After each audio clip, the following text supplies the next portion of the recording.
Hi, I'm Jenna Milley with itsonthegrid.com and therap.com, and I'm here with the filmmakers of That's What She Said. Hi. Hi. Tell us who you are and what you did on the film. I'm Carrie Preston. I directed the film. And I am Kelly Overby, and I wrote it. She's also in it. She also plays a supporting role in it, too. Ooh, great. Can you tell me, how did you ladies meet each other? How did this Oh, start? it's such a good story. Yes, tell us the good story. We were playing sisters in a play up in New Haven, Connecticut, playing the daughters of Mia Farrow. Ooh. Yeah, so we were doing this play, and in the cast with us was Marcia DeBonis, and we were all talking about how we all are doing different things. We're all actors, but we also, direct and write and all that stuff. And Kelly said, well, I've got a play that I've written, and I said, well, I'm directing now, and so she showed me the play, I read it, and I said, you got to let me direct it, and we got to put Marcia DeBonis in it. So we did it on stage. At the time it was called Girl Talk, and then I said, let's turn this into a film. And that was That's what we did. And that's what we did. It took us about 7.5 years to get to the place where we could actually do it. But we did, and we put Marcia in the film, and then we got Anne Heche and Alia Shawkat, and it's a great chick flick that's not for pussies. So tell us what it's about. Excellent. Oh, what is it about? So much. It's about a lot. A lot's going on.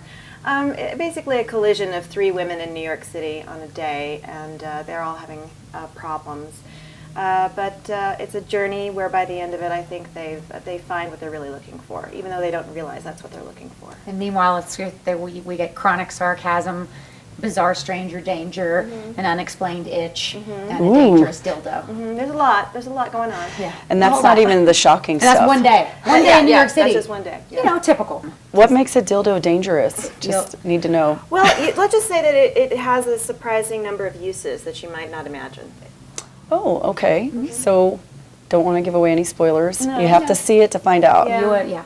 Okay. You'll have to see. What's the most shocking moment? Or did you set out to be shocking, or it just sort of came about in the humor? It's not really shocking. I mean, No. it's edgy, it's raw, it's cool, it's hip. It's very smartly written by Kelly. Thank you. It's about, it's about a friendship and how, even on days when you're all completely flawed and messy and stuff, you can still be there for each other. And I was interested in writing about women that weren't all size 2.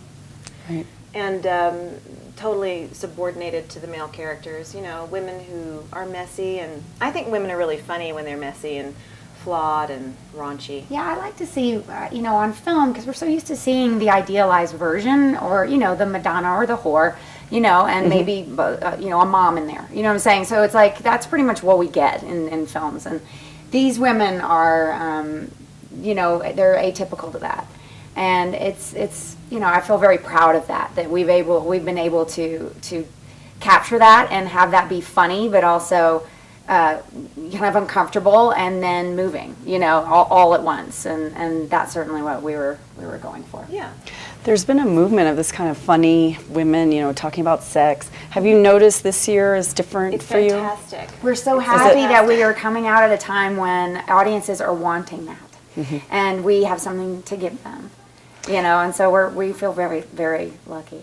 Well, Kelly says, Oh, yeah. There are the inevitable comparisons, Sex and the City and Bridesmaids. I even go back to Ab Fab, But like I say... It's a good one. Yeah, it was a really good one. Women have been having sex for a long time, so there's bound to be a few stories, more than one. Yeah. What do you think's changed now that we can talk about this, that just wasn't there last year, maybe 10 years ago?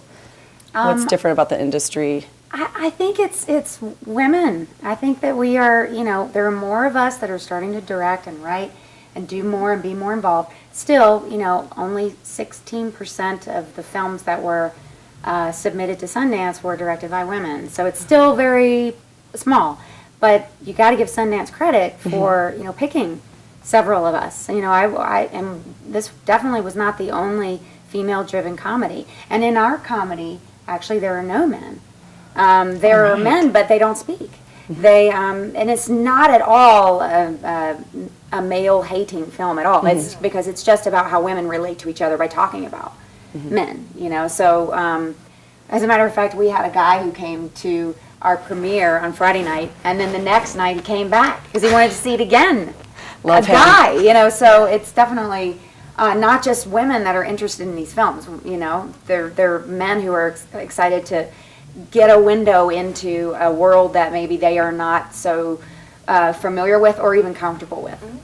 What's been some of the other feedback you showed on Friday and then Yeah, Saturday? we've had 3 screenings, and we have one more tomorrow.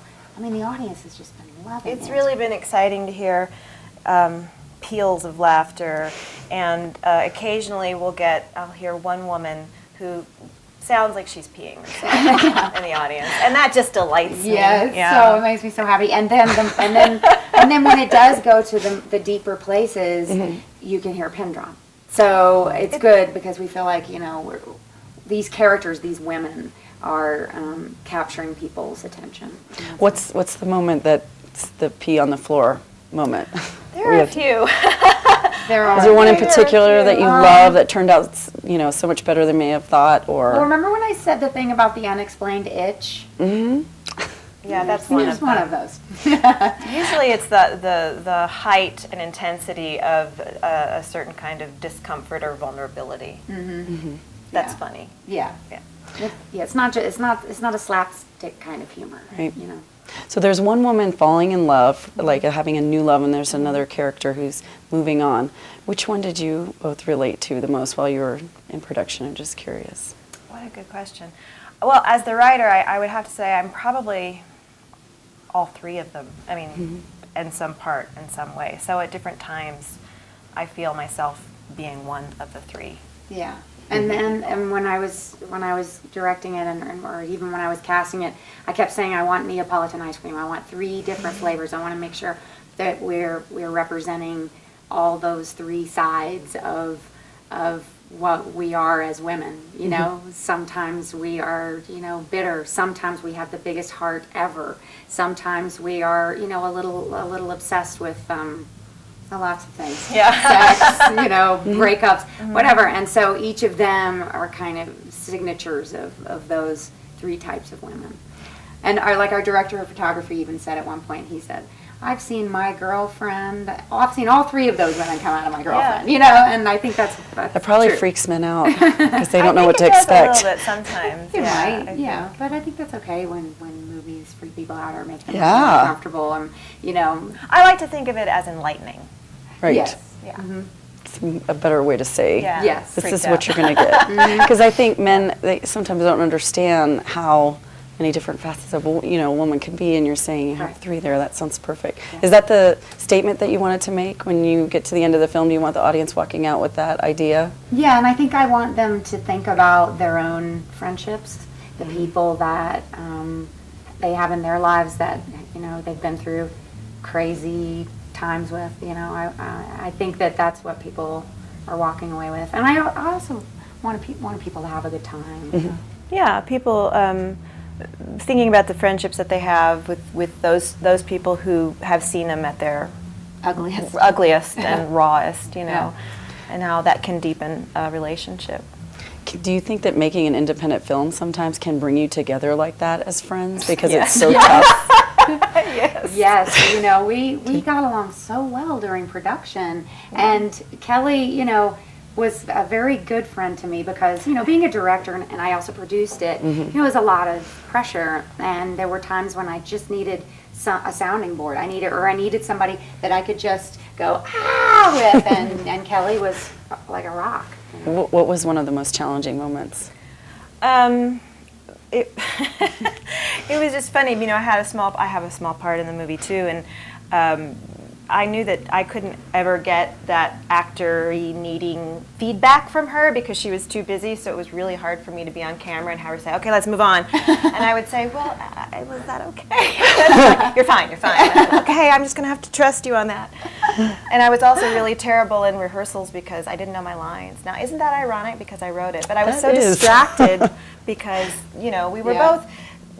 Everybody was doing a lot of different things, and so I was very aware on set about our leads, and I wanted to make sure that they were happy with the way it was written and if they needed anything. So I was sort of in writer head a lot on set.